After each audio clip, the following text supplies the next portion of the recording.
Pessoal, lembrando também que é para, por favor, manter tanto a câmera quanto o áudio desligados o tempo todo.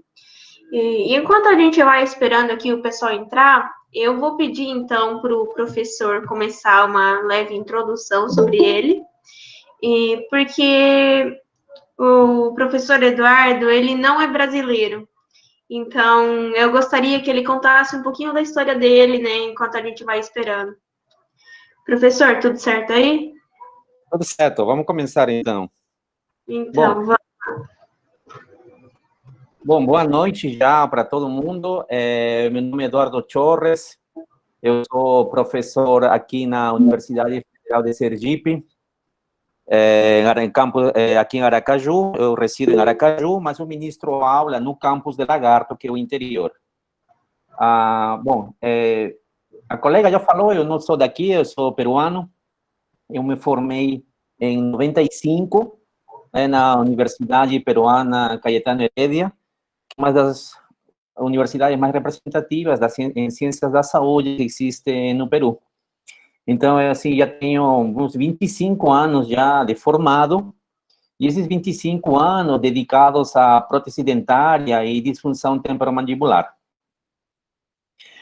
Nessa trajetória de 25 anos, eu decidi, depois que me formei em 95, atuei durante um ano, mais ou menos, eu estou bem lembrado, como professor de oclusão, na verdade, como um professor voluntário na área de oclusão, e comecei a trabalhar na parte de prótese total, né? Então, eu me lembro que, na época, eu ministrava a parte de laboratório, né, junto com os professores da casa. E aí eu fui me interessando aos poucos sobre o tema da prótese dentária, sempre me intrigou bastante a temática da disfunção temporomandibular.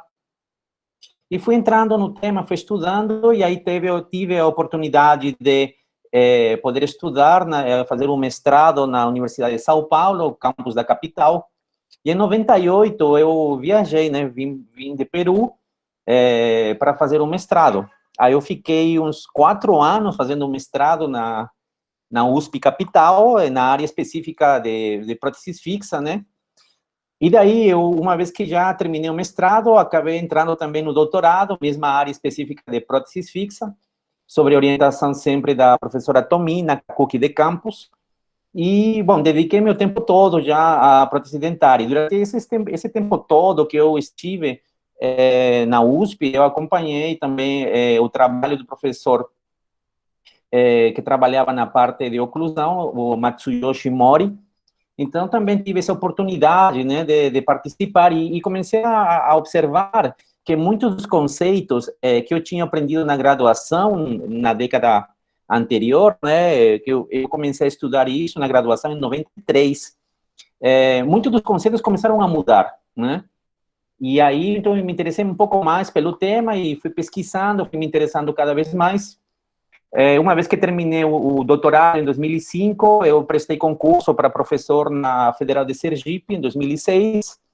Acabei passando em primeiro lugar no concurso e comecei a ministrar aulas de prótese total, né? No início, fui responsável pela prótese total e depois fiquei também responsável pela clínica integrada. Então, eu trabalhava as próteses removíveis, né? Durante todo esse tempo, meus 6 anos iniciais, né, desses 14 que eu já estou na Universidade Federal de Sergipe, foram sempre feitos no campus da capital, né? Depois eu pedi transferência para o campus de Lagarto, isso a partir de 2012, e eu ministro, pois a parte de próteses removíveis, prótese total, prótese removível, e também a parte de oclusão e disfunção temporomandibular.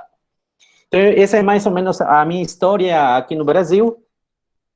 E já para começar a palestra, eu queria inicialmente, bom, agradecer a Liga Acadêmica de Dor Orofacial, da FORP-USP, pelo convite que fizeram para mim, para poder compartilhar um pouco as experiências que a gente tem de trabalho na Universidade Federal de Sergipe e poder também compartilhar um pouco desse conhecimento, né, das nossas atividades que lecionamos para os alunos de graduação, tá? Então, dessa parte, vamos começar já com um tema que foi proposto para hoje, que seria, bom, a incumbência da disfunção temporomandibular e as próteses parciais removíveis. Nessa primeira parte, eu vou mostrar para vocês um pouco alguns conceitos que são importantes para podermos entender um pouquinho mais para frente os casos clínicos que vamos discutir. Então, disfunção temporomandibular é um grupo de condições musculoesqueléticas, né, e neuromusculares, que envolvem as articulações temporomandibulares e os músculos mastigatórios, e também os tecidos associados. Então, isso quer dizer de que, antigamente, a gente pensava muito restritamente em relação à articulação temporomandibular. Só que da década passada para hoje, sabemos que não é só a articulação temporomandibular que pode ficar comprometida nessa patologia. Então, existe também o conjunto de elementos que fazem parte do sistema estomatornático, que eles podem também ficarem comprometidos por essa doença. Os conceitos da etiologia das DTMs evoluíram ao longo das décadas. Então, o conceito que tínhamos na década passada, quando eu me formei, o que eu aprendi em relação à disfunção temporomandibular, estava mais relacionado a ter como causa os problemas oclusais, né? Então, dessa forma, eu aprendi, né? Então, só que conforme foi passando o tempo, essa verdade que era, pois, feita e dita e ensinada na década passada, começou a não ser mais vista dessa forma, né?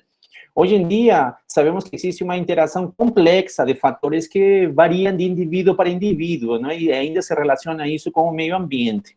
Então, isso quer dizer de que agora não é só a entidade da dor, por exemplo, na articulação temporomandibular. A gente precisa avaliar também um conjunto de fatores que estão ao redor do paciente e que, com certeza, vão influenciar a doença que está instaurada no paciente. Então, existe também uma relação musculoesquelética, né? Uma predisposição psicológica e comportamental. E a parafunção é altamente variável de um indivíduo para o outro, isso segundo Gross, né? Então, a gente vai começar a comentar aqui algumas situações onde, se bem é verdade, a ciência, através da publicação de artigos científicos, menciona que não há uma relação direta, causa-efeito, entre a oclusão e a disfunção temporomandibular, e é verdade, né? Nós trabalhamos sempre com a evidência científica. Não por isso também nós deixamos de lado esse conhecimento, porque vocês vão ver agora no decorrer da apresentação e, sobretudo, na avaliação dos casos clínicos, que é necessário, em alguns momentos, o conhecimento de prótese dentária e oclusão para poder vislumbrar, né, algumas alternativas de tratamento para os nossos pacientes. Os conceitos atuais mudaram bastante, né? Então, hoje existe um fator psicológico, existe um fator de estresse, existe um fator de sensibilização central, existem transtornos musculares, articulares, existe o que se denomina a dor heterotrópica, problemas psicossociais, neuroplasticidade, modulação, pontos gatilho, conhecer o que são os microtraumas, conhecer o que é sensibilização periférica e a parafunção. Então, nessa nova década que estamos vivendo, o grupo de pesquisadores começaram a observar que não é unicamente a relação como se pensava antigamente, né? Uma relação de dor, de trauma, ou de algum tipo de relação com o fenômeno de oclusão. Então, é muito mais complexo do que isso. Então, hoje em dia, a gente encontra os especialistas em disfunção temporomandibular, e eles são atualizados em relação a todos esses conceitos que eu estou mostrando aqui, diferente dos anos 80 e 90, onde nós éramos, praticamente não existia especialização em disfunção temporomandibular, mas de qualquer forma se ensinava através da prótese dentária alguns conceitos que não eram todos esses que hoje a gente estuda. Entre os sinais e sintomas mais comuns, Gross, em 2017, já nos mostra esses 16 tipos de sinais e sintomas. Eu não vou mencionar cada um deles, tá? Mas o grande problema da disfunção temporomandibular é que você pode ter um desses, né? Todos eles, ou você pode ter até a mistura deles, né? Então, isso é uma situação bem complicada, porque a diferença de outras especialidades da odontologia, onde você tem protocolos específicos de trabalho, na disfunção temporomandibular não existe isso. Então, talvez seja por causa dessa situação que fica bem complicado, muitas vezes, de o aluno em graduação, e mesmo na pós-graduação, na especialização, começar a entender alguns fenômenos, né, e, sobretudo, entender os sinais e sintomas da doença quando presentes no indivíduo, né? Então, a gente observa que é uma ampla gama de situações que nos levam a pensar em sinais e sintomas da disfunção temporomandibular. Hoje em dia, se dá uma importância também aos processos de depressão, ansiedade, qualidade do sono, né? Por que hoje em dia avaliamos essas situações? Porque sabemos que há uma diminuição da tolerância à dor, né? Os processos de ansiedade facilitam a manutenção da dor, tá? E a qualidade do sono, que é uma área específica agora da odontologia, começa a se estudar bastante, nós sabemos que se alteram os neurotransmissores, a serotonina, a dopamina, a noradrenalina, e com isso você vai ter uma alteração do equilíbrio, né, que o próprio organismo cria em relação a todo o contexto externo do indivíduo, né? Chame-se trauma, chame-se dor. Então, quando há uma alteração desses sistemas, o indivíduo fica muito mais suscetível a esses choques, né, que o organismo sofre diariamente. Então, veja, há uma importância hoje muito mais enfatizada a partir da depressão, ansiedade e qualidade do sono. Situação que não se avaliava, pois, nos anos 90, né? Situação que deve ter não mais de 10 ou 15 anos no estudo da disfunção temporomandibular. Os estudos de prevalência mostraram que até 75% das populações normais têm pelo menos um sinal de DTM. Então, isso é bastante, né? Muita porcentagem da população tem pelo menos um sinal, né? E 33% tem pelo menos um sintoma. Então, veja, muitas vezes a gente conversa com aluno de graduação, a gente conversa com alguns clínicos, e eles muitas vezes comentam para a gente assim, professor, mas eu nunca vi um paciente, eu nunca tive a oportunidade de ver um paciente nessa situação. E, na verdade, quando a gente não tem o conhecimento específico, você acaba não vendo a patologia, mas ela está presente, né? Então, é importante que haja uma dedicação um pouco mais forte, vamos chamar assim, às condições de disfunção temporomandibular, porque elas estão muito presentes no indivíduo. Em relação à etiologia, né, e isso foi dado por Wolff e colaboradores em 1990, existem essas seis causas, né? Na verdade, são teorias que vão tentar explicar o fenômeno da disfunção temporomandibular. Então, a teoria ocluso estrutural é aquela teoria onde o profissional acaba estabelecendo uma relação de causa e efeito, e hoje em dia a gente sabe que não existe isso, né? Então, quando a gente lê artigo científico, quando a gente observa isso, não existe uma correlação direta, então não podemos entender mais isso. Contudo, existem algumas condições que vamos avaliar mais para frente como potencializadores do processo da disfunção temporomandibular. A teoria psicofisiológica, ela começa a nos mostrar os indícios, né, dos processos fisiológicos do paciente, como eles se alteram devido a algumas interferências externas e como o organismo reage em relação a isso.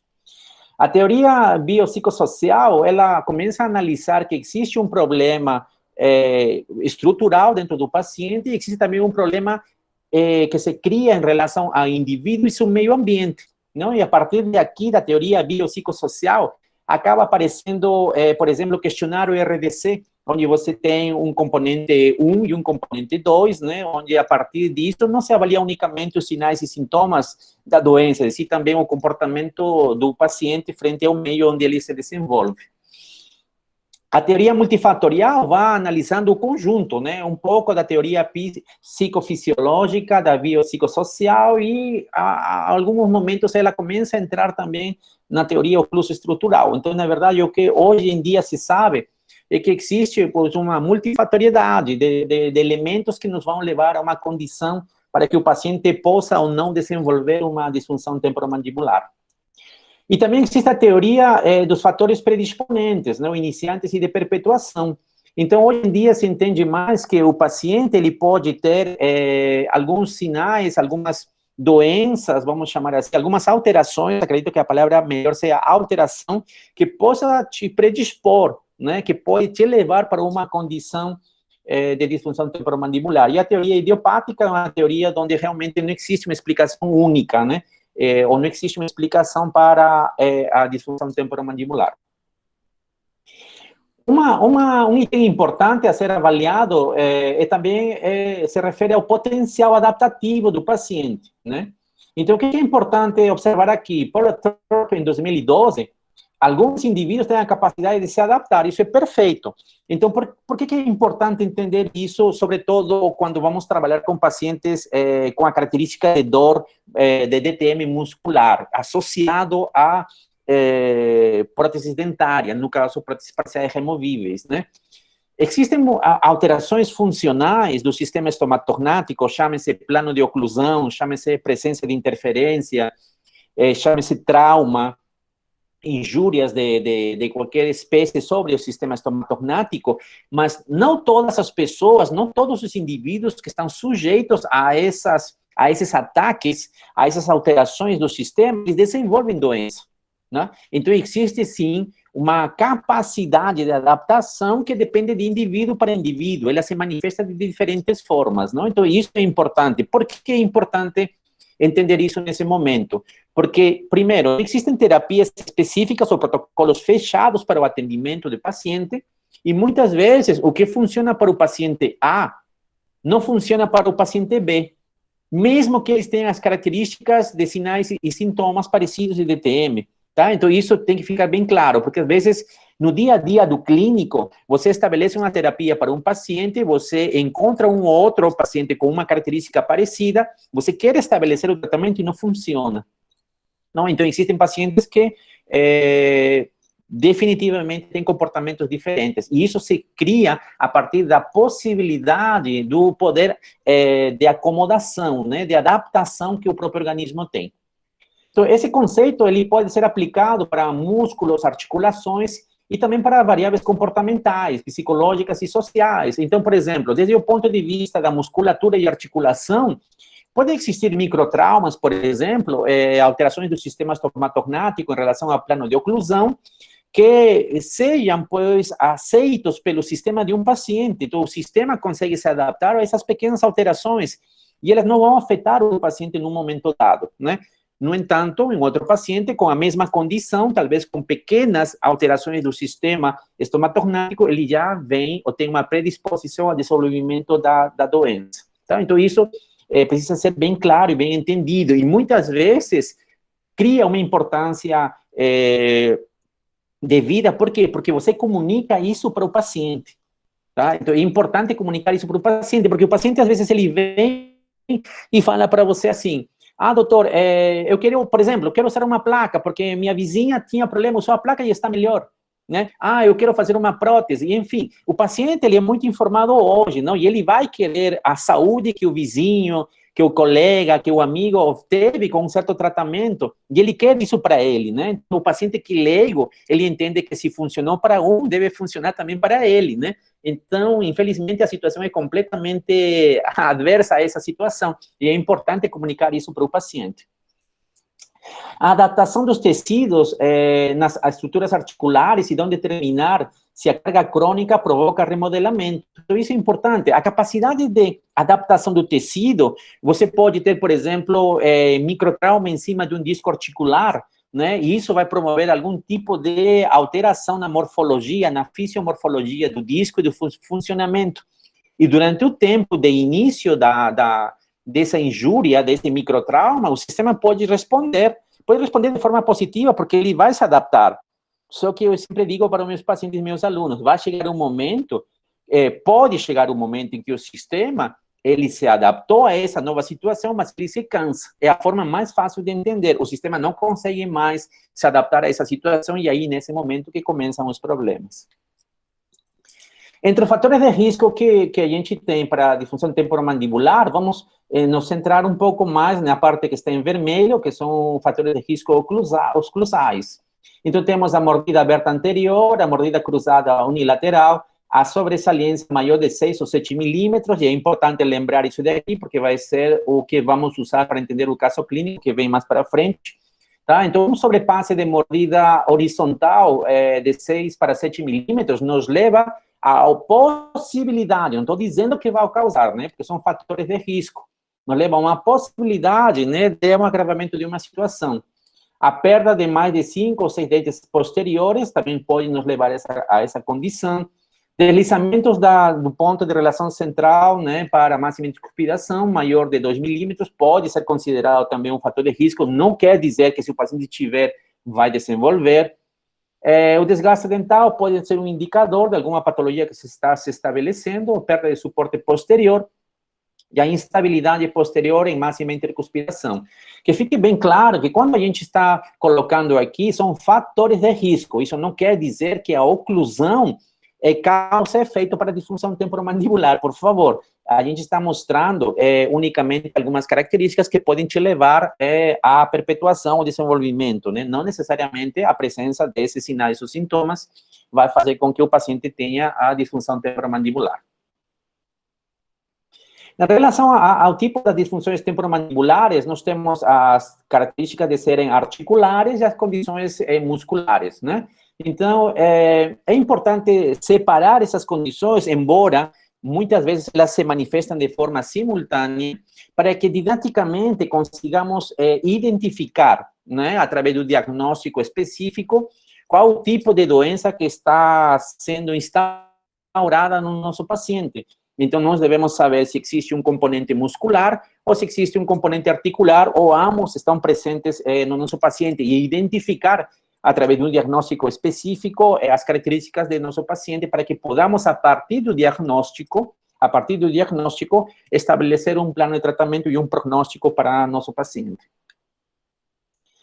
Quais são as dores musculares mais comuns, né?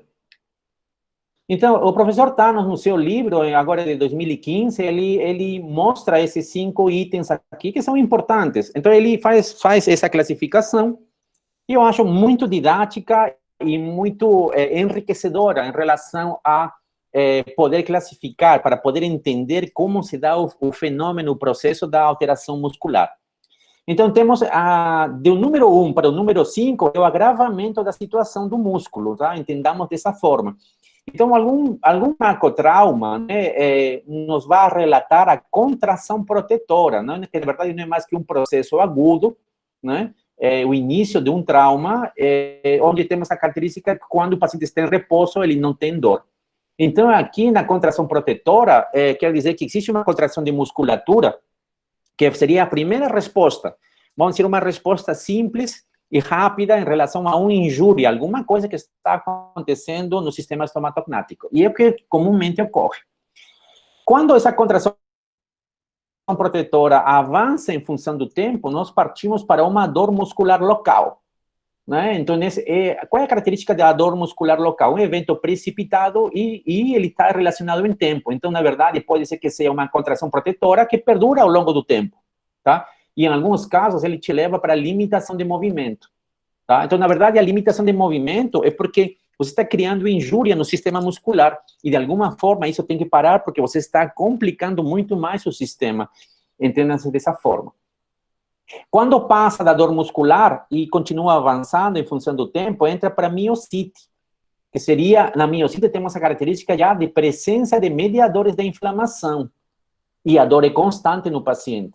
Então, veja, se a dor, como você pergunta em relação à dor, a frequência, a intensidade, é importante, isso se comenta muito com os alunos. Quando você vai fazer um exame clínico e você pergunta para o paciente desde quando você tem a dor, ou como é a dor, e aí você, professor, dói desde tem mais ou menos um mês, e você anota na ficha clínica, mas você não pergunta mais nada, não. Você tem que tentar, se a resposta é positiva, você tem que perguntar um conjunto de questionamentos para poder identificar ao máximo a característica dessa dor, tá? Então, isso é importante lembrar. Quando avança da miocite para uma dor muscular tardia, podemos entender como a dor que ocorre após o uso, por exemplo, né, mastigação, ou como no caso do bruxismo. E partimos para uma dor miofacial quando já temos a presença de pontos gatilhos e uma dor referida. Então, é mais ou menos dessa forma que o professor Thanos apresenta essa classificação em relação à dor muscular. E é importante entender, porque a partir dessas premissas da contração protetora e da dor muscular local, como explicamos, na grande maioria das vezes, os processos de dor muscular nos pacientes com disfunção temporomandibular. E aí partimos para os critérios para classificação. Então, você pode usar questionários, né, as fichas clínicas específicas da Associação Americana de Dor Orofacial, temos o RDC, temos o DC, IHS, que são fichas clínicas específicas para preenchimento dos dados do paciente, avaliação clínica do paciente, e a partir de aí você vai ter alguns parâmetros para estabelecer é uma dor muscular, é uma dor articular, e tem ou não comprometimento do lado biopsicossocial do paciente, né? Então, é importante que você se adapte. Eu acredito que não existe uma ficha única, não existe uma ficha melhor que todas, é aquela que você tem familiaridade de usar e aquela que, na tua experiência, vai te dar uma resposta positiva para aquilo que você está procurando. Então, uma outra situação que você precisa perguntar para teu paciente é: a queixa é aguda, a queixa é crônica? Por que é importante isso? Porque se a queixa é aguda, então estamos pensando, talvez, na contração protetora, né? Então, um trauma que está acontecendo há um pouco tempo, né? E se estamos numa condição crônica, então estamos entrando provavelmente numa miocite ou uma dor muscular local, que seria o avanço do trauma sobre a musculatura, né? E existe envolvimento emocional. Então, muitas vezes, o paciente, a DTM, ela é fásica. Isso significa que quando a DTM se instaura no paciente, é um ponto de início, mas a gente não sabe quando ela termina. Infelizmente é assim. E, na verdade, a DTM não é uma constante, não é uma linha constante em função do tempo. Ela tem picos onde ela se manifesta com maior intensidade e tem momentos onde ela praticamente desaparece. E isso está relacionado com envolvimento emocional.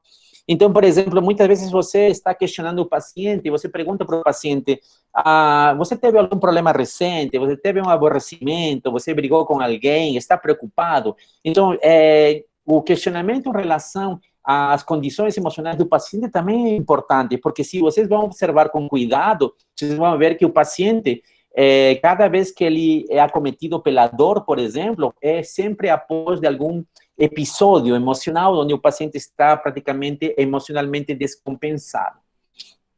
E, claro, é importante descartar a dor de origem dental. Então, você vai usar a sua capacidade de cirurgião dentista, seu conhecimento clínico, para determinar que a dor que o paciente está se referindo não seja, pois, de origem de alguma estrutura dental ou processo patológico específico. Se o paciente sente dor, então você tem que perguntar onde está essa dor. E isso é importantíssimo para a caracterização da dor muscular, né? Então, onde dói? O que dói? Por que dói? Em que momento dói?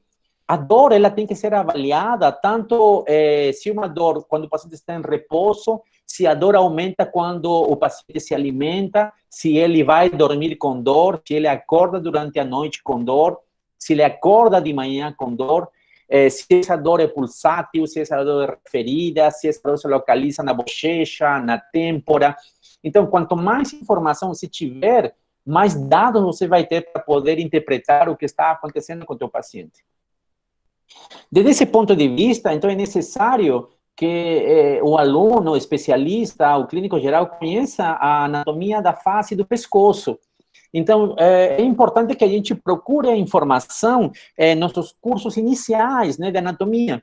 Então, você precisa saber a anatomia da face, você precisa saber a anatomia básica da função mastigatória, e hoje em dia sabemos que a postura da coluna cervical, por exemplo, também influencia em alguns processos patológicos em relação à estabilidade do crânio em relação à coluna cervical também, influenciam, sim, de uma forma significante aos processos de disfunção temporomandibular. Isso é outra corrente de estudo, mas vale a pena a gente dar uma lida em relação a isso, porque também está relacionado com isso. Devemos ter também conhecimento suficiente para realizar a interpretação dos exames auxiliares, tá? Dentro destes, os exames por imagens. Então, muitas vezes na graduação ainda temos um déficit, né, em relação a essa interpretação de exame radiográfico. Então, nos acostumamos muito a ver as periapicais, nos acostumamos muito a ver as panorâmicas, mas temos pouco contato com as tomografias de articulação temporomandibular, temos pouco contato, às vezes pela limitação própria da universidade, do centro onde você trabalha, das ressonâncias magnéticas e pelo seu alto custo também. ou as radiografias de ATM boca aberta e boca fechada. Então, esse slide do professor Sérgio Nakazone, né, um grande amigo meu, eu estou usando esse slide para poder entender que quando a gente começa a estudar a disfunção temporomandibular, é necessário que você observe a relação de normalidade que encontramos tanto na estática, vamos chamá-lo assim por enquanto, da relação central de um paciente, e essa estática ou esse equilíbrio que se consigue em relação aos tendões, em relação a ligamentos, a posicionamento de cápsula articular, dos músculos que vão se inserir nesse complexo, e a partir de aí devemos conhecer, pois, a não doença do sistema, né, o equilíbrio, né, e a partir do conhecimento de como isto funciona, de como são as estruturas que estão presentes nesse momento, teremos uma base sólida para poder construir e elaborar um diagnóstico específico para nosso paciente. Então, o conhecimento mínimo é necessário sobre o músculo da mastigação, o mais afetado sempre será o temporal, nos seus 3 feixes, o masseter superficial, o masseter profundo, e os pterigoides laterais, né, e o pterigoide medial também. Então, são, no mínimo, aqueles músculos que a gente precisa conhecer, pois eles vão te dar, muitas vezes, o caminho para você começar a entender os processos de disfunção temporomandibular, sobretudo nos âmbitos musculares. Quando estamos avaliando o exame por imagem, por exemplo, não devemos observar unicamente a presença dos dentes, né? O que a gente costuma ver, eu tenho um remanescente aqui, eu quero ver se o canal alveolar está na sua posição correta. O que você deve observar? Muitas vezes, o ângulo gonial, ele está um pouco mais exacerbado. Existem algumas vezes umas alterações de contorno nessa área, e isso pode te mostrar, por exemplo, já uma contração exacerbada de masseter, né, algum tipo de parafunção ou hipertrofia do masseter, então é importante visualizar isso. Muitas vezes também a presença do terceiro molar, já que não temos espaço para a sua posição correta, ele acaba muitas vezes saindo numa posição onde acaba travando o movimento mandibular. Então, a gente já viu alguns casos na universidade, na Federal de Sergipe, onde se associa muitas vezes a presença de um terceiro molar com limitação de movimento, e isso acaba causando também, devido a essa limitação de movimento e a exacerbação da contração de musculatura, problemas musculares nesse nível, né? Estamos chamando aqui temporal anterior, e em alguns casos, devido à mobilidade de mandíbula, na protrusão e na laterotrusão, os pterigoides laterais.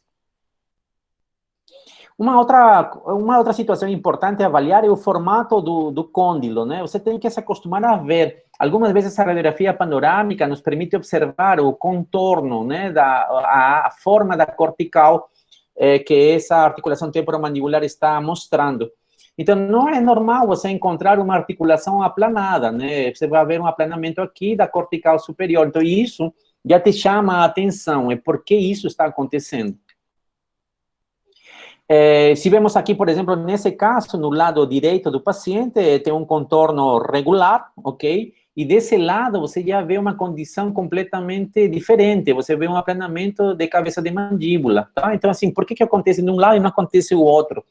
E aí você tem que começar a observar, talvez nas características da oclusão do paciente, às vezes a presença de interferências, a alteração de plano de oclusão, que vai te levar pode te levar a uma consequência de alteração morfológica pela função. Um outro dado importante a você observar nas panorâmicas são a calcificação do ligamento estilomandibular. Muitas vezes isso passa batido nas avaliações das clínicas radiológicas, e muitas vezes de nós mesmos não avaliamos isso. Tá? Essa calcificação nos vai mostrar, por exemplo, a síndrome de Eagle, né? A síndrome onde se calcifica esse ligamento.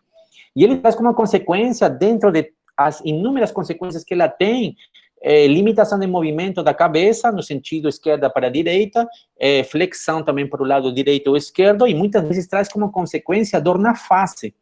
Então, veja a importância de você analisar também, não só o que a gente está acostumado, né, a ver, que seria o osso da maxila, o osso da mandíbula e as estruturas dentárias. Então, a gente tem que ser um pouco mais detalhista para procurar algumas informações que são necessárias.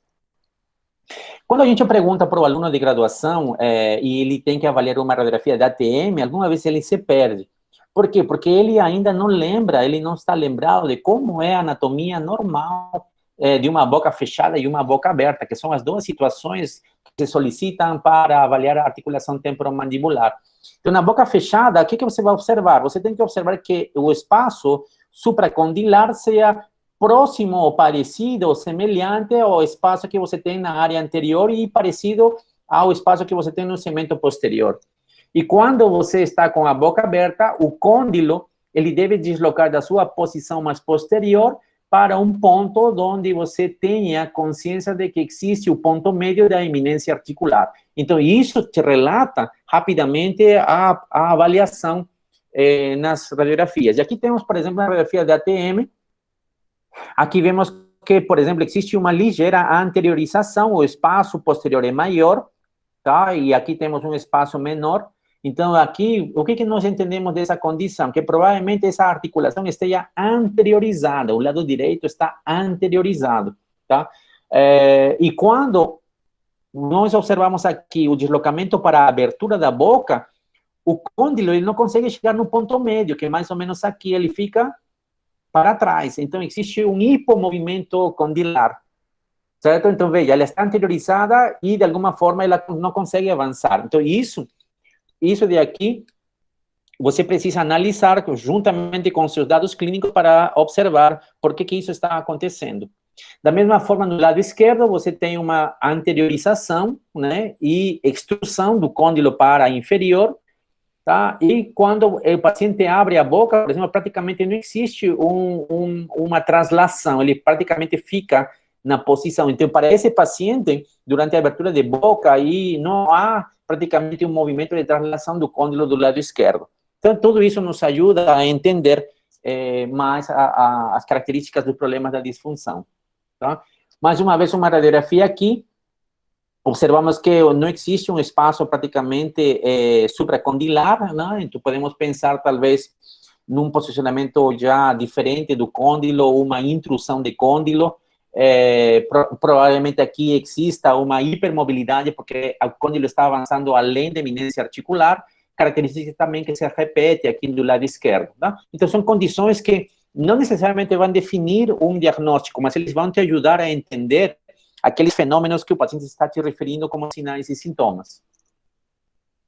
Quando você solicita uma tomografia e o exame, vamos dizer assim, o exame da tomografia, você consegue enxergar muito melhor essas características, né? Quando estamos trabalhando com radiografias de articulação temporomandibular, temos o limitante da superposição de imagem, né? E às vezes também, como trabalhamos no instituto público, o paciente não sempre tem as condições de trazer uma tomografia, mas sempre que possível, a tomografia da articulação temporomandibular, boca aberta e boca fechada, nos mostram também, com muita mais fidelidade, a relação que existe na parte supracondilar, a parte anterior e parte posterior, tá? Então, dessa forma, a gente avalia, na verdade, com uma centricidade de côndilo, a característica de normalidade da articulação temporomandibular. Na boca aberta, na tomografia, conseguimos observar que esse côndilo, por exemplo, avança muito próximo do ponto médio da eminência articular. E dessa forma, podemos observar que realmente está dentro da normalidade, né? Então, é importante lembrarmos como é a boca aberta e, dessa forma, nós vamos avaliar a tomografia e saber se há uma condição de normalidade ou de uma variação dessa normalidade e relacionar esse dado que temos da tomografia com as características clínicas do paciente.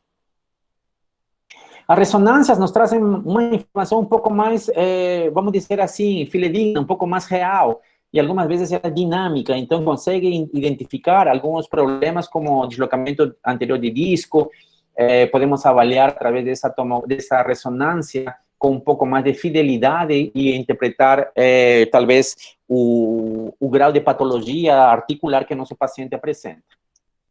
Em relação aos problemas articulares, nós temos mais comumente o deslocamento de disco com redução, né, e a característica básica para isso é o desvio mandibular, o deslocamento do disco sem redução, e temos a característica principal, a deflexão mandibular, temos sinovite, capsulite, retrodicite, artrose, osteoartrite, né? São características que não vamos descrever agora, tá? Senão a gente acaba entrando muito no descritivo das doenças, e outros professores já devem ter falado para vocês sobre isso, tá? E é importante lembrar também as comorbidades. Então, infelizmente, quando alguns pacientes, sobretudo os pacientes idosos, eles já têm algumas alterações já estabelecidas no organismo deles. Então, você vai ver que existem comorbidades da disfunção temporomandibular com todas essas doenças aqui.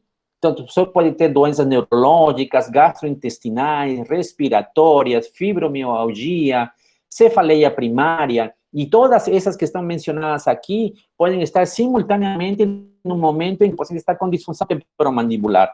O que a gente tem que saber é que quando você controla, por exemplo, vamos falar especificamente da fibromialgia, quando você começa a controlar a fibromialgia, e você começa a controlar a disfunção temporomandibular, a condição do paciente melhora muito, tá? Então, assim, são doenças que simultaneamente se estabelecem no paciente.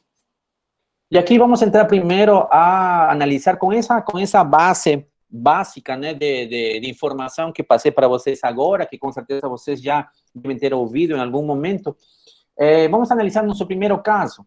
Tá? É um indivíduo feminino, idade de 45 anos. Eu não consegui a foto, né? Tive um problema com meu HD hoje, mas vamos utilizar essa imagem aqui de um programa que eu tenho.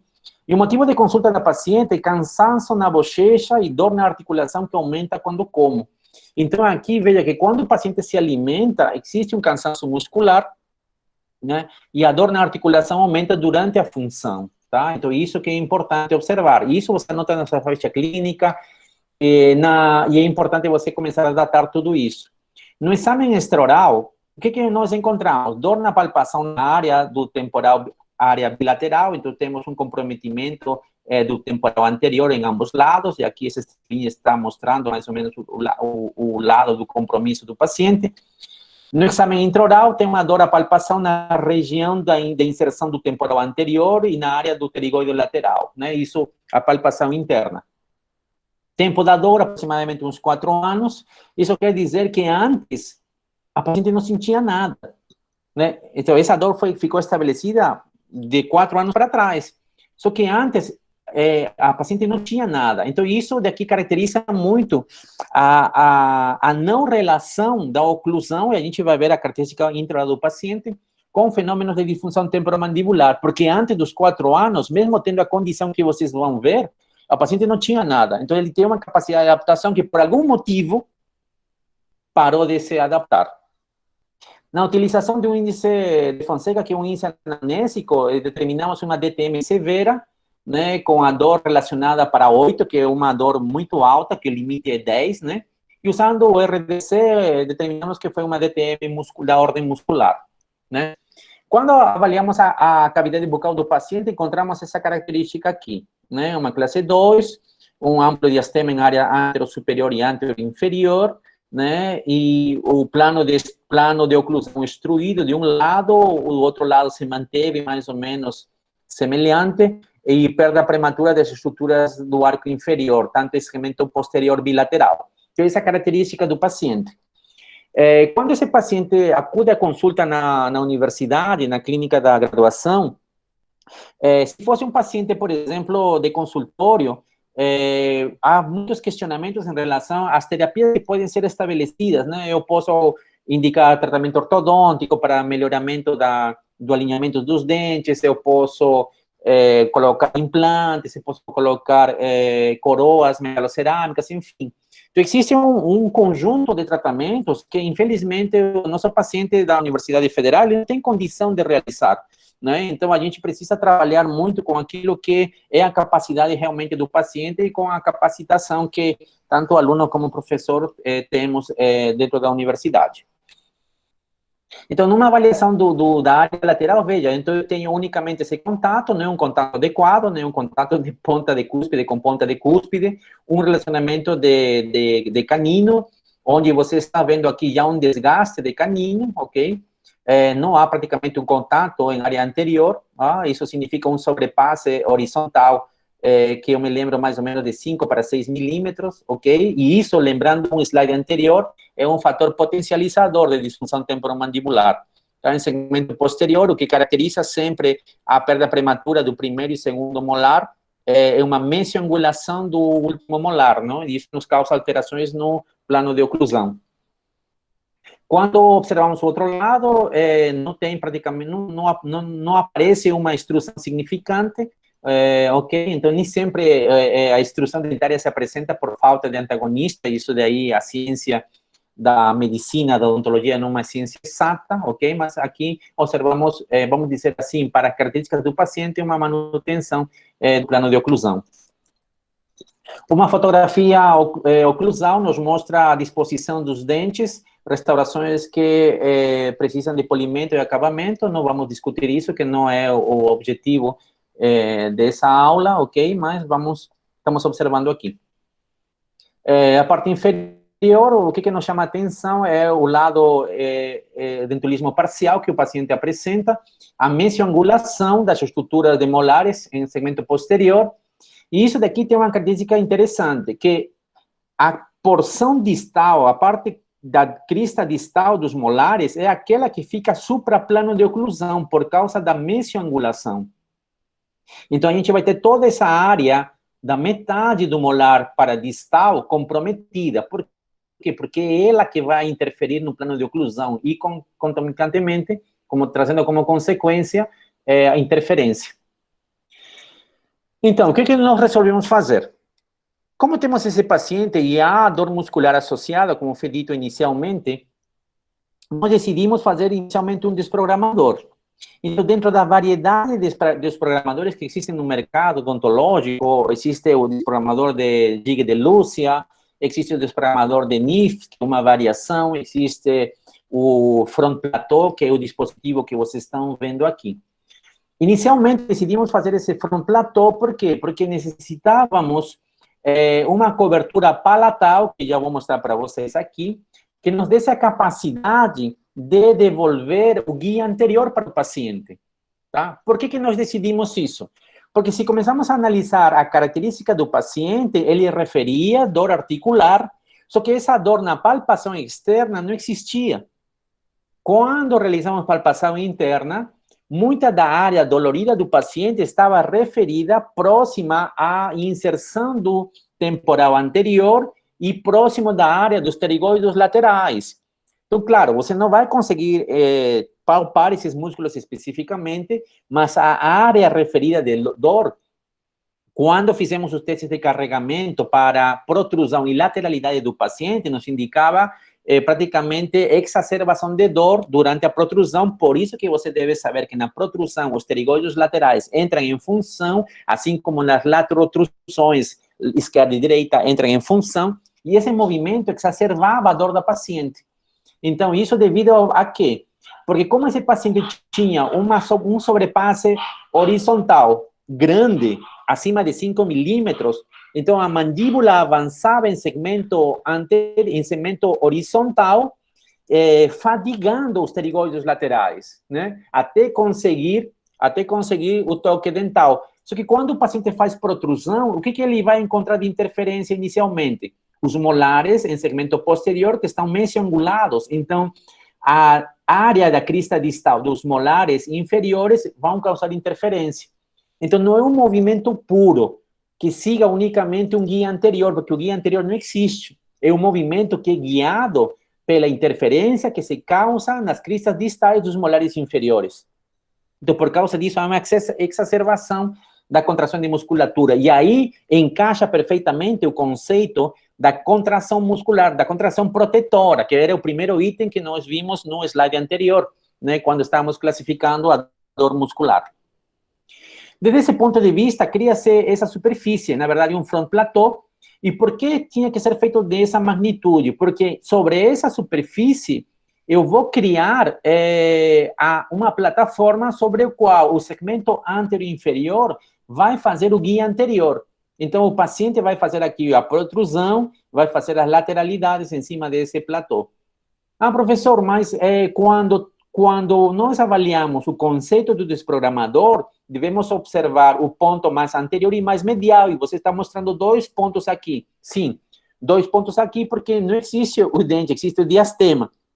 Então, para podermos avaliar uma posição estável de mandíbula, optamos por ter 2 pontos na mesma intensidade que vocês estão observando aí, para poder guiar o movimento de protrusão e lateralidade. Dessa forma, vamos ajustando com a broca, desgastando, fazendo uma rampa de deslize, onde o paciente consiga movimentar sua mandíbula sem nenhum esforço excessivo, né? Então, tudo isso é uma verificação clínica.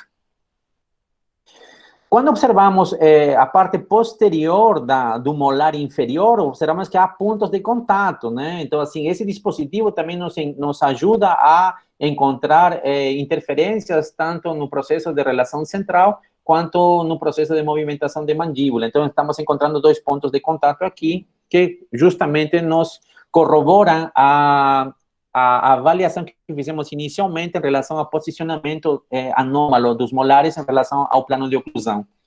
E quando fazemos essa mesma avaliação para o molar do lado contralateral, observamos que aqui o contato é muito mais forte, né? Porque praticamente perfurou o papel carbono. Então, nesse ponto, nesse momento, realizamos um ajuste da oclusão, usando o dispositivo em área anterior para poder diminuir a carga aqui e poder eliminar tanto na protrusiva quanto nas lateralidades a interferência desse segmento posterior. Uma vez que fizemos isso, uma vez que começamos a aliviar os contatos deflectivos em segmento posterior, vamos tentar mostrar em área anterior o desenvolvimento do arco de Guise, que serão as guias de lateralidade e protrusão, para que o paciente comece a fazer a guia anterior em cima desse dispositivo que denominamos de máscara palatina.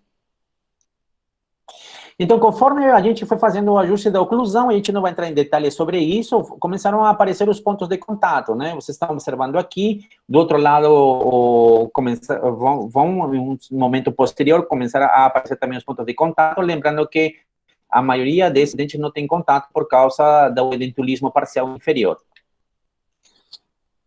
Uma vez que esse dispositivo foi reembaçado pela falta de estabilidade, decidimos eliminar a área anterior, porque o paciente precisava estar com ele todo dia, né? A indicação para esse uso dessa máscara palatina era constante, para avaliar a melhora do paciente a longo prazo. Então, para isso, era necessário que o paciente estivesse usando o dispositivo diariamente.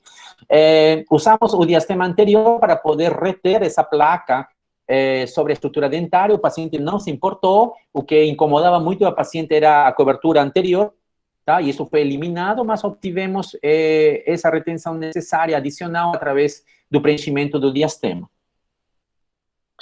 Aqui podemos observar que, veja, o distanciamento que existe entre a superfície palatal e a superfície, na verdade, da borda incisal do incisivo inferior. Aqui tem mais de 5 ou 6 milímetros. Então, esse é um fator predisponente, um fator, como a gente tinha mencionado no slide anterior, é um fator que pode te levar à condição.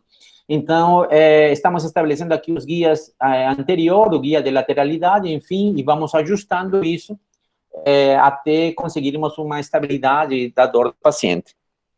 Então, uma vez com o dispositivo, observamos já que no movimento protrusivo, por exemplo, que está acontecendo aqui, já não há toque mais em segmento posterior, não há um toque defletivo. Então, quando o paciente está fazendo protrusiva, o pterigoide lateral que está aqui em cima, ele está trabalhando de forma normal. Por quê? Porque não encontra interferência. A mesma situação ocorre no lado contralateral. Aqui, por causa da imagem, dá a impressão que está tocando, mas não está tocando. Aqui é a protrusão, ok? Então, a gente fez o ajuste da oclusão de forma tal que, durante esse movimento, haja uma contração equilibrada do pterigoide lateral e não haja interferência. Dessa forma, não há mais o engrama negativo que se criou a partir desse contato defletivo no segmento posterior. Após uma semana de terapia, quando instauramos e fizemos a avaliação de índice de Fonseca, estava praticamente leve, né, a dor, a DTM leve, e a EVA, que era uma condição maior, 8, se eu estou bem lembrado, caiu para 2. Então, esse dispositivo aqui, por exemplo, nos permitiu realizar o guia anterior do paciente. Quando colocamos o fio dental desde o segmento posterior para anterior, vemos que o fio passa completamente do segmento posterior, isso quer dizer que não há toque. tá? A dor do paciente diminuiu bastante depois de uma semana e estamos utilizando esse dispositivo diariamente no paciente e vamos avaliando. Quando pensamos e continuamos fazendo o ajuste da oclusão, não nos interessa que o premolar entre na função de lateralidade, por exemplo, tá? Então, a gente continua fazendo o ajuste da oclusão para eliminar a presença do premolar na guia de lateralidade. Queremos unicamente que o canino faça um movimento, tá? Então, eliminamos isso mediante desgaste. Então, o ajuste da oclusão é necessário para poder devolver os princípios de oclusão ótima, aquilo que teu professor na prótese comentou, o teu professor na oclusão comentou, tá? Então, o que eu estou mostrando aqui é que algumas terapias específicas da prótese, elas são necessárias para poder equilibrar o sistema. Tá? Então, estamos realizando aqui, veja que unicamente a presença da lateralidade está agora no canino. Então, como na segunda semana da terapia, o paciente praticamente já está sem disfunção temporomandibular, e a EVA zero, a avaliação da dor é zero, o paciente já não tem mais dor. Então, nós conseguimos, através do desgaste, do ajuste da oclusão, realizar a guia pelo canino, ok? Aqui vocês estão observando praticamente a função de canino, o fio dental passou do lado contralateral para esse lado, e se mantém o equilíbrio, né? E, portanto, não há uma contração protetora exacerbada como o paciente tinha no início do caso. Uma vez que essa rampa que a gente criou com resina acrílica nos devolveu aí o equilíbrio muscular do paciente, agora precisamos passar esse guia para uma estrutura que fique constante na boca. Então, na verdade, o que estamos fazendo aqui? Estamos realizando uma estrutura de armação metálica, tá? Que isso é necessário para poder devolver a rampa de inclinação que dá o guia anterior para o paciente, tá? Então, assim, e aqui encaixa perfeitamente o título de nossa palestra, porque é a forma de abordagem do paciente com difusão temporomandibular usando próteses parciais removíveis. Aqui, o objetivo dessa estrutura metálica não é devolver posição de dente, a função dessa estrutura é devolver um guia anterior. Por que foi feito aqui assim, dessa forma? Porque o paciente não tinha condição de fazer um tratamento ortodôntico, de fazer algumas terapias um pouco mais específicas, ideais, vamos chamar assim. Então, temos que trabalhar com o que temos. Na parte inferior, sim, havia necessidade de completar algumas estruturas dentárias perdidas, então, fizemos a armação metálica no segmento inferior, testamos essa armação metálica no superior, adaptou perfeitamente, ok? Temos essa rampa, vocês estão observando aqui que dá para observar de que não é uma rampa plana 100%. Por quê? Porque o posicionamento dos dentes anterior e inferiores é irregular. Então, para cada dente existe uma rampa específica, né? Para que eles entrem num guia anterior simultaneamente e não tocando um incisivo mais que o outro. Então, o formato que nós criamos com a resina acrílica deve ser copiado nessa forma aqui anterior para poder manter o posicionamento do guia anterior do paciente. Fizemos a adaptação inferior, ok, tudo ok, sem problema. E temos o caso aqui finalizado, né? Então, foi realizado pelos alunos o fechamento do diastema, um dente anterior aqui para fechar o diastema, a estrutura da PPR posicionada em boca. Nesse momento, o paciente está assintomático. Ele não tem mais nenhum problema. Posteriormente, ele será enviado para realizar as restaurações aqui no segmento dos premolares, né, para completar. Vemos o paciente em protrusão, ok? Aqui o paciente está sendo protrusiva. Embora aqui não dê para apreciar muito bem, o paciente não tem mais contato com o segmento posterior, ok? Então, é um movimento que é realizado desses 4 incisivos sobre a rampa metálica e isso acaba criando guia anterior adequado para o paciente. Quando o paciente faz a lateralidade, ele faz a lateralidade pelo guia do canino, que é o ideal, então não existe contato na lateralidade esquerda, não existe contato na lateralidade direita. Estamos devolvendo os princípios de oclusão ótima. Já na lateralidade do lado direito, mesma condição, canino participando, parte de lateral participando, que não é problema. Temos uma abertura completa do lado de balanceio e uma abertura completa distal de canino, o qual nos leva a pensar de que a propriocepção desses caninos agora estão atuando, estão trabalhando, protegendo o sistema. Então, esse é o caso que resolvimos com essa armação metálica. Na condição inicial, tínhamos uma DTM severa, na avaliação do índice de Fonseca, que é uma ficha anamnésica. No final, não temos mais a disfunção temporomandibular. A EVA, a escala da dor foi 8, no final do tratamento foi 0, tá? E estamos sem disfunção temporomandibular da ordem muscular. Então, dessa forma, a gente mostra aqui que a terapia com prótese parcial removível, ela pode ser instaurada, né, para devolver, nesse caso específico, o controle do guia anterior do paciente, eliminando os contatos posteriores que eram interferentes tanto na protrusiva quanto nas lateralidades. Esses contatos defletivos que estavam causando a contração protetora do paciente, uma hiperfunção da musculatura, o qual nos leva ao incômodo do paciente sentir dor referida na articulação temporomandibular. Esse é o primeiro caso que estamos mostrando para vocês. E vamos passar rapidamente para o segundo caso. Aqui um indivíduo de 38 anos de idade, motivo de consulta, dor no rosto e na articulação. Esse paciente já tem uma comorbidade, que é a fibromialgia, né? Que é uma doença que ainda a causa não foi determinada, mas é uma doença que tem como característica a dor muscular em todo o corpo, tá? Então, a gente tem que avaliar esse paciente de uma forma diferente. Por quê?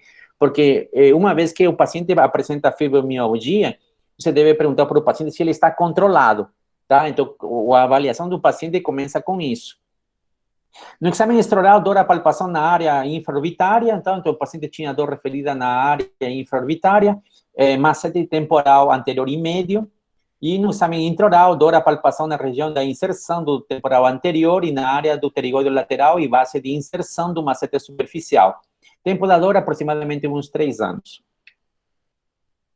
Quando avaliamos as radiografias do paciente, característica de paciente edêntulo, ok, muito tempo, mais de 10, 15 anos de dentulismo total, tá? Isso é uma característica importante a ser avaliada. Na tomografia que solicitamos para a paciente, é uma ligeira anteriorização do côndilo do lado direito, vocês estão vendo aqui, o espaço anterior está diminuído, e na abertura da boca se mantém uma abertura normal, né, porque o côndilo se traslada até o ponto médio da eminência articular. Do outro lado, um osteofito, um pequeno osteofito aqui, tá? Uma ligeira anteriorização também, tá? E no movimento de abertura de boca, vemos que o côndilo está praticamente em cima da área que consideramos normal. Essa anteriorização, ela pode ser característica de um fenômeno de autorrotação mandibular que ocorre comumente nos pacientes que têm diminuição da dimensão vertical. Na verdade, esse fenômeno de autorrotação mandibular, ele pode ocorrer de duas formas. Quando o paciente, no caso específico do paciente dentro do total bimaxilar, quando o paciente diminui sua dimensão vertical, a mandíbula como um todo precisa fechar procurando contato, né?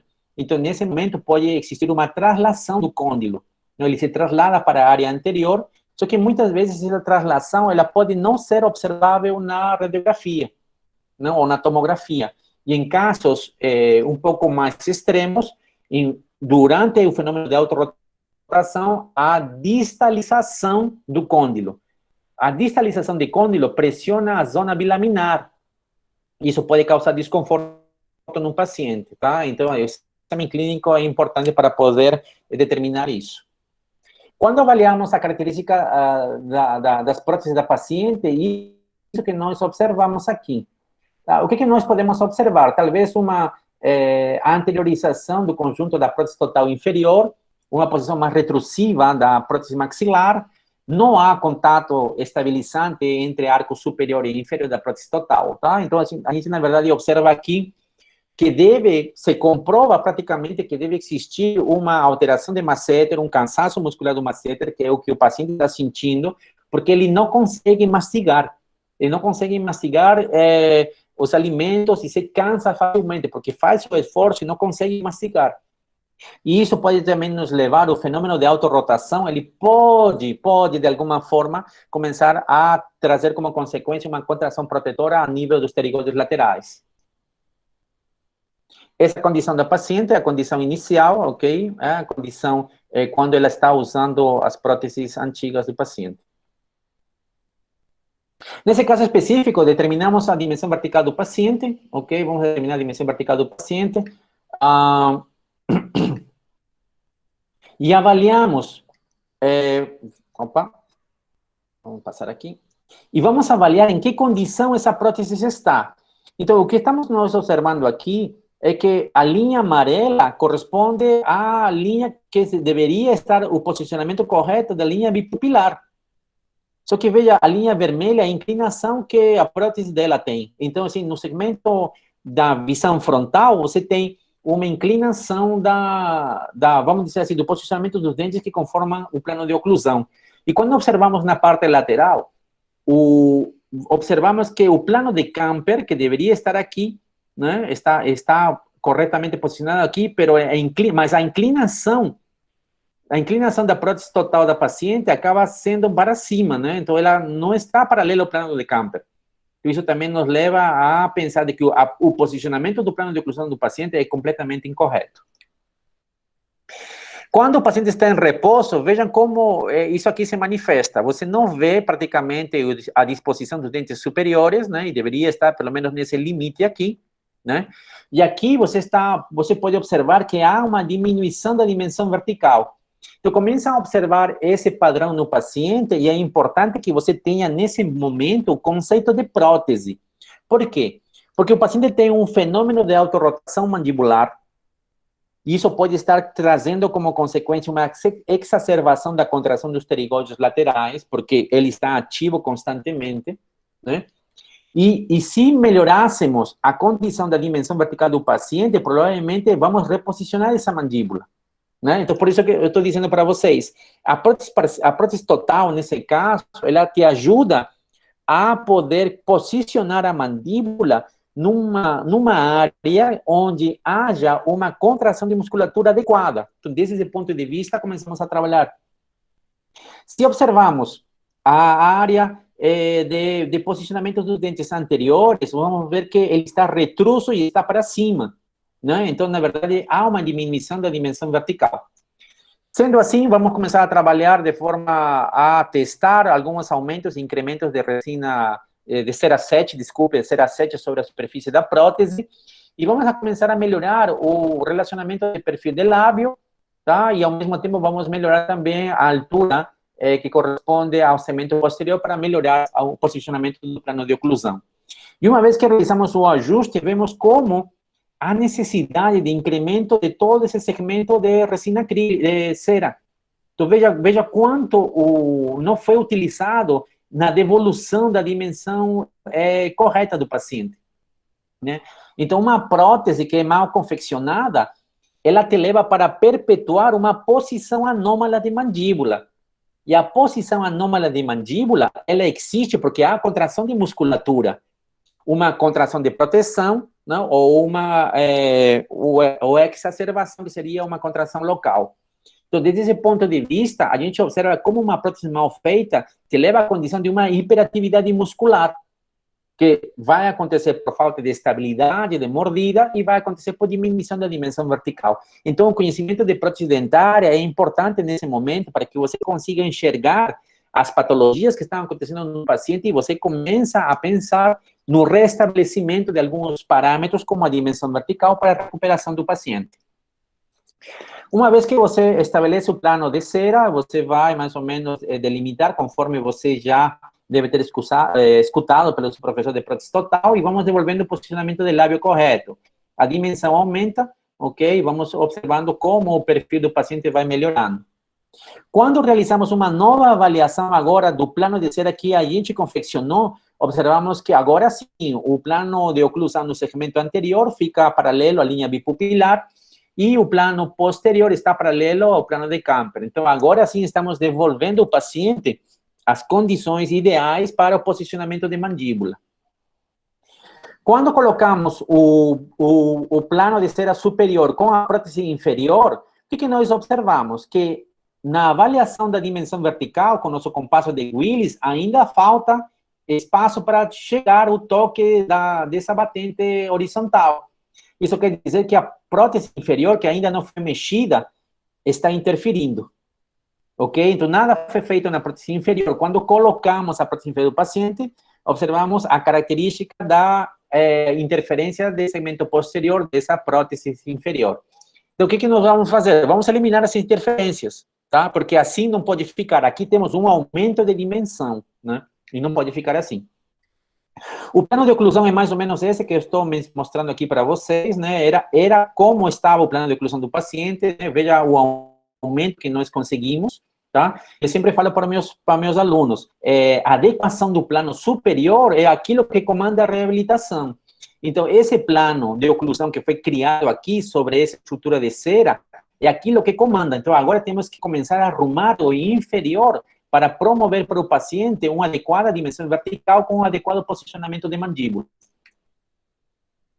Quando analisamos a prótese do paciente, toda essa área que está em azul, ela vai ter que ser eliminada, porque são essas áreas que causam interferência. Então, pegamos a broca maxicute e eliminamos as interferências, ok? Estamos mostrando isso aqui.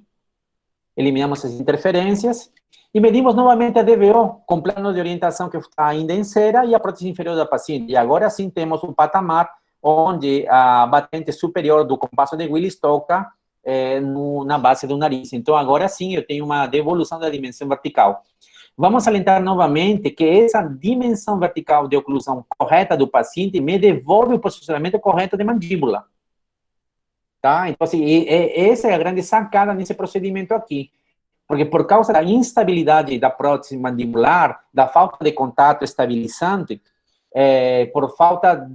pela diminuição da dimensão vertical de oclusão, você tem uma repercussão na musculatura de articulação temporomandibular. E uma vez que você começa a recuperar o sistema, devemos observar uma regressão dos processos de dor do paciente. Então, aqui verificamos que agora na nova dimensão está tudo ok, na dimensão que era do paciente. Vemos agora no protocolo que foi estabelecido para contato do plano de cera superior com a prótese inferior. Agora sim, você tem o máximo contato, ok? E vamos testar na boca do paciente. Então, quando estamos testando, vemos que já existe um corredor bucal presente nas partes laterais, existe uma área onde os dentes da paciente, os dentes artificiais, deveriam ser posicionados. Então, você começa a observar já uma melhora tanto estética quanto da dinâmica do sorriso, né? E isso é importante porque faz parte da avaliação, né? Então, a forma da paciente também começa a ser mais receptiva, porque ela vê e a dor começa a sumir. Isso parece fantástico, mas a dor, conforme você aumenta a dimensão e você começa a devolver a mandíbula na sua posição ideal, a dor que se repercute em articulação temporomandibular começa a desaparecer. E isso se vê através da face do paciente, né? Ela já não está como estava inicialmente. Verificamos isso, veja como já existe um corredor específico para o posicionamento dos dentes artificiais. Transferimos essa forma da base superior para a resina acrílica, ok? Então, estamos mostrando aqui essa transformação. Eu não vou fazer o descritivo disso, porque senão a gente não acaba essa apresentação, tá? Lembrando que a superfície aqui é plana, tá? A superfície oclusal é plana e ela vai funcionar como se fosse uma placa de mordida, né? Uma placa plana, uma placa lisa plana, que vai ter como antagonista os dentes inferiores da prótese total inferior. Então, essa é a grande sacada do tratamento. Fazemos o teste mais uma vez para comprovar que não haja alteração durante a transferência da resina acrílica, né, da cera para a resina acrílica. Mantemos o posicionamento, está tudo ok. No sorriso lateral, observamos também que se mantém a posição. Verificamos a dimensão vertical que foi aumentada nesse paciente, ok? Então, estamos mostrando aqui que não houve alteração. Tá? No sorriso mais próximo. Tá? Não vemos praticamente alteração em relação a um sorriso, ok? Posteriormente, uma vez que o plano de oclusão no segmento anterior já está paralelo à linha bipupilar, vamos montar dente, tá? Então, isso daí é mais ou menos o que nós fizemos de forma rápida para que a paciente não vá para casa sem ter os dentes, pelo menos, posicionados dessa forma. E vemos como começa a mudar, né? Começa a mudar o sorriso do paciente. Vemos que a forma da face da paciente, né? Ela se transforma em uma face de alegria, né? Por quê? Porque a dor começa a sumir, começa a desaparecer, né? Então, esse caso é importante porque nos mostra que, frente à fase inicial do paciente, havia uma posição anômala de mandíbula. E essa posição anômala de mandíbula estava sendo perpetuada pelo posicionamento incorreto das próteses totais da paciente. Não existia uma dimensão vertical correta, né, e não havia estabilidade mandibular. Então, o que a prótese total, como ela nos ajuda aqui? Nos ajuda da forma em melhorar a dimensão vertical do paciente, a partir de aí melhorar o posicionamento articular e promover um equilíbrio de contração de musculatura. Então, isso que é importante observar através dos trabalhos de reabilitação oral que nós fazemos, né? Então, veja como era no início, sem a prótese do paciente, e agora com essa modificação que nós fizemos na prótese da paciente. Lembrando que aqui é uma superfície plana da prótese superior contra o toque dos dentes artificiais da prótese inferior. Então, dessa forma, nós melhoramos tanto a autoestima do paciente, ela ficou mais feliz, ficou mais contenta, a dor diminuiu bastante, lembrando que essa paciente tem fibromialgia, né? No início tínhamos uma DTM moderada, finalmente levamos para a paciente para uma DTM leve, um EVA 7 da dor, sendo que 10 é o limite, e chegamos numa EVA 1, né? Então, é importante lembrar que o controle desse paciente, depois, claro, ela fez a prótese total definitiva e continuamos mantendo essa DTM controlada, ok? Porque ela vai estar ao par também, simultaneamente, se manifestando de acordo a como se manifesta a fibromialgia. Mas nós conseguimos realmente mudar a condição da paciente, né? O que estamos trabalhando aqui, nesses dois últimos casos, foram que há uma contração protetora, e a contração protetora é movimento mandibular, e uma mandíbula se movimenta, por quê? Porque há uma contração de musculatura que nos leva para uma posição não fisiológica, tá? Então, o conhecimento de prótese, ele te ajuda, através das próteses dentárias, as removíveis aqui, para poder melhorar o posicionamento mandibular, e dessa forma você consegue atingir uma melhor qualidade de vida para teus pacientes. É isso que eu tinha para mostrar para vocês, espero que vocês tenham gostado, e fico à disposição para qualquer questionamento ou perguntas que vocês tenham. Eu agradeço muito a liga de vocês pelo convite e estou à disposição a partir de agora. Obrigado. Boa noite, professora. Eu quero agradecer pela sua disposição, pelo tempo que o senhor deu para essa palestra. Eu acho que foi super interessante, na verdade. Eu acho que acrescentou muita coisa para todos nós, né? Então, realmente, só agradecer, e não sei se alguém tem mais alguma dúvida, algum questionamento, alguma coisa que queira fazer. Bom, eu agradeço mais uma vez o convite de vocês. É muito louvável que existe essa liga de vocês da caracterização, né, das disfunções temporomandibulares. Eu acho um tema fascinante, um tema único. Ele deve ser sempre muito explorado, sobretudo pelos alunos de graduação. Devemos lembrar sempre que os conceitos de disfunção temporomandibular estão sendo sempre atualizados. Então, a verdade de hoje não é mais a verdade de amanhã. E isso eu particularmente vivi muito isso, porque eu fui treinado nos anos 90 de uma forma, hoje eu vejo as coisas de forma diferente e continuo aprendendo. Essa pandemia que está acontecendo agora no Brasil e no mundo, infelizmente, né, ainda não tem controle, mas de qualquer forma, isso traz a possibilidade de podermos nos comunicar através das redes sociais, de poder compartilhar o conhecimento que temos. Eu fico muito grato pelo convite de vocês, sempre estou à disposição e torço pelo sucesso da liga de vocês, e espero que vocês tenham aproveitado bastante com essa experiência que a gente tem de trabalho na Universidade Federal de Sergipe. Eu leciono no campus de Lagarto e sempre estou à disposição para estar compartilhando o conhecimento da gente com vocês. Com certeza, professora, a gente só tem elogios em relação à sua aula e sim, eu acho que todos nós estamos passando por um momento super difícil, complicado, né? Mas eu acho que a coisa boa que a gente pode tirar de tudo isso é exatamente o que o senhor acabou de falar. De alguma forma, as redes sociais estão fazendo nos aproximar de pessoas que talvez a gente não teria pensado, né? Porque às vezes, se isso fosse ser um encontro presencial, ia ser meio complicado. O senhor está meio longe e envolve muito gasto, muito custo, né? Mas certeza. é isso. Eu só tenho a agradecer tanto em nome do grupo inteiro, né, da nossa diretoria, da gestão toda, pela sua participação no dia de hoje, tá? E eu quero lembrar para o pessoal que o link em relação ao certificado foi disponibilizado no chat. Ele não vai ser disponibilizado em nenhum outro lugar. Então, assim, prestem atenção. Se vocês não preencheram ainda, vai lá no chat, dá uma olhada e preencha o formulário, tá bom? Vocês tinham que ter tirado um print, colocar no stories do Instagram, marcar lado, marcar o professor e depois vocês poderem anexar esse print no... no link, no formulário que foi enviado aqui, tá bom? E a gente se encontra nas próximas palestras. Muito obrigada. Obrigado. Obrigado. Boa noite. Boa noite, então, professor. Realmente muito grata pela sua presença de hoje. Obrigado, boa noite. Bom descanso para vocês. Para você também, professor. Até mais.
Pessoal, a aula está sendo gravada, então eu vou pedir para vocês irem saindo daqui da sala, tá bom?